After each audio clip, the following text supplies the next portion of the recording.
What's up, YouTube, and welcome back to this achievement slash trophy slash collectibles guide here in Murdered Soul Suspect. We are almost towards the end of this guide. This is the Collector All guide, which will show you how to get every single collectible in the game. Today we will be working from 124 to 159, I think. I don't know. Somewhere around 150 something. But as always, I would recommend just following along as I collect them. I'll probably get a little rambly. This one's going to be a little bit of a long video. If this is your first time joining us, I would recommend clicking back in the playlist to start from the beginning, or at least a point where you can catch up and make sure that your numbers are the same as our numbers, because this game has an odd way of counting the numbers. In fact, the collectible count is completely screwed up in the menu for some reason. Maybe it might have just been my game, I'm not 100% sure, but it's rather screwy. Also, if this is your first time joining us, thank you for joining us. I would recommend clicking that subscribe button either up above with the annotation or down below with the button that YouTube provides. Because, well, why not? I do a bunch of awesome content just like this, as well as playthroughs and a bunch of other things that you might be interested in, so definitely check it out. Also, if you're interested specifically in the ghost story for this chapter, which is, I believe, Terror on the Tracks, there will be a link for that somewhere probably in the bottom left. You can definitely click that and go check that out. I'll show you all of the collectibles for that, as well as the full ghost story, and of course the achievement pop.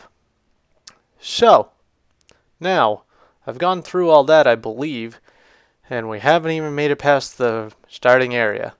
It's going to be a long video. We're at 130 though. This museum is rather detrimental to the story, so I don't want to give away any spoilers. In fact, as always, I will be leaving it without any cutscenes or anything like that, of course. Cut all that out for you guys, so you don't have to worry about any spoilers. It's all spoiler free.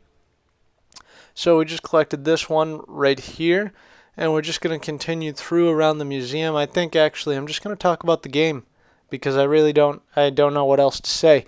I enjoyed the game a lot, actually, and in fact I did a full playthrough on the channel, so if you're interested in that, you can definitely go and check that out as well.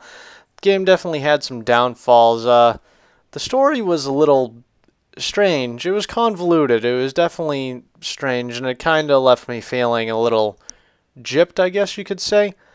I, of course, don't want to give anything away, but I thought that the ending was going to be a little bit different than what it was. I felt like there wasn't much closure, or at least enough closure. So I kind of had a problem with that. Besides that, the game's mechanics were definitely awesome. Obviously, if you've played this game at all, you know that there are sections where you have to, like, fight demons strategically, sorta. Yeah, those all sucked. Those were terrible. You could have stuck these little poop holes down. That would have been absolutely fine, and just that. I believe that the pacing of the game kind of got ruined by the fact of the demons, because the demons, at least in the beginning, it was pretty easy. They'd throw like one or two in a room. However, as you got further into the game, they started throwing like 4 in a room, and suddenly the game would get to this point where it just completely spiked in difficulty, and you'd be going through that same area again and again. And the issue that I had with it also was the fact that you're already dead, so what are the demons doing to you? Are they double killing you? Like, are they killing you extra? I don't understand. So I didn't understand the whole point of having the demon sections in the game. If the game was just a straight up investigation, I guess puzzler, simulation type thing, then yeah, that's cool, I guess. Right there we just cut because I went ahead and finished the investigation, so we can continue further into the museum. And you can get into the next couple of areas where the rest of the collectibles are, of course. Once again, I cut out the entire investigation to avoid any spoilers, obviously. So you can do that all on your own and enjoy that. Here comes train. And there goes the train. I don't understand the train either. What's the train going to do? Double kill you as well? It's the same idea as the demons. I thought it was kind of cool to have something like that as an issue, like that kind of object that's moving, but at the same time it still makes no sense to the lore of it all. The whole point is that your character was murdered in the beginning, so what's going to happen? Is he going to die again? It doesn't make sense to me, I guess. I don't know, maybe I'm just nitpicking. Outside of that, let's see, what else didn't I enjoy, or did I enjoy, rather? Oh, one thing I didn't enjoy is how buggy the game is and how glitchy it is, with especially the collectibles, where there's a shit ton of them. You have to look at them the precise way, the perfect way, like the Ghost Girl messages, the ones that are invisible on the walls. Yeah, I hate those. Those are miserable. Because if you don't look at them the correct way, you can't reveal them or collect them. So you can walk completely past them because they're basically invisible. It's a little strange. Also, in the cutscenes, I noticed, for many people actually, not only myself, I noticed other channel that I watched that did a Let's Play in this.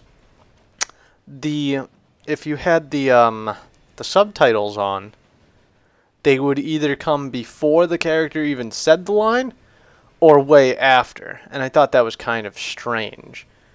It just proved that the game, I guess, was a little rushed by Square Enix, and of course the development team, which I believe was cut after the game came out. So as much as I kind of chuckled there, it does suck. A bunch of people lost their jobs for it, but you know, they put out a product that I enjoyed at least, so I guess that's something they can sleep at night with?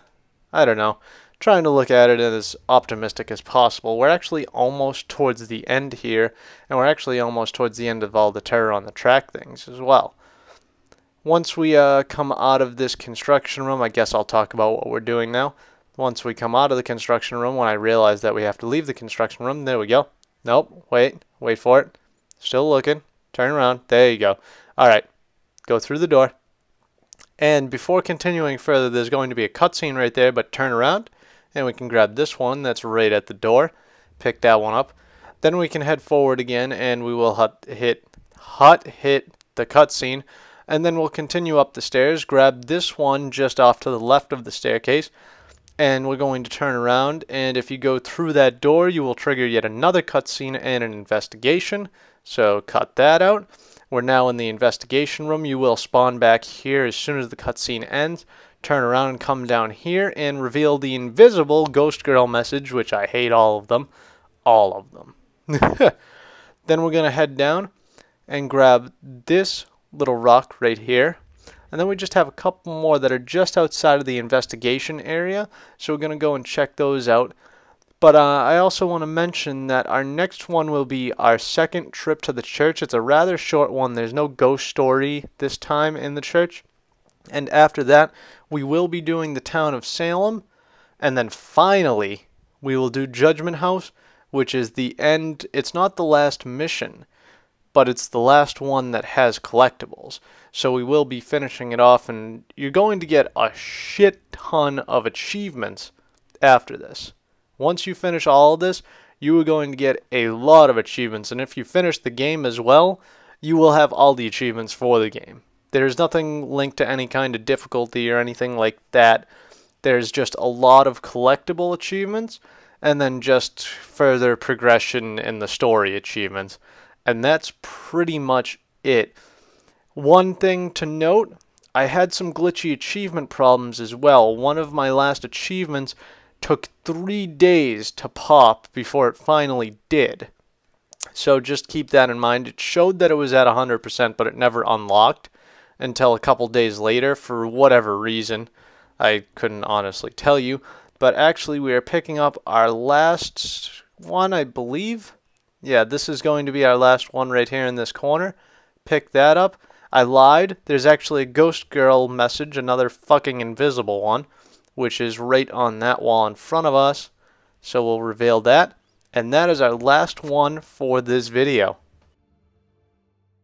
So we ended at 156, and I wanted to show you this just to give you a rough idea. As you can clearly see in the top right, it tells me that I have only 111. Completely wrong. So I hope you guys enjoyed this video, and if you did, be sure to leave a like, comment, subscribe, share, favorite, all that fun junk. Check down in the description for some awesome links, some awesome things, my Twitter, Facebook, donation page, a bunch of other things you might be interested in. Thank you for joining me. Hope you join me for the rest, and until tomorrow, ta-ra.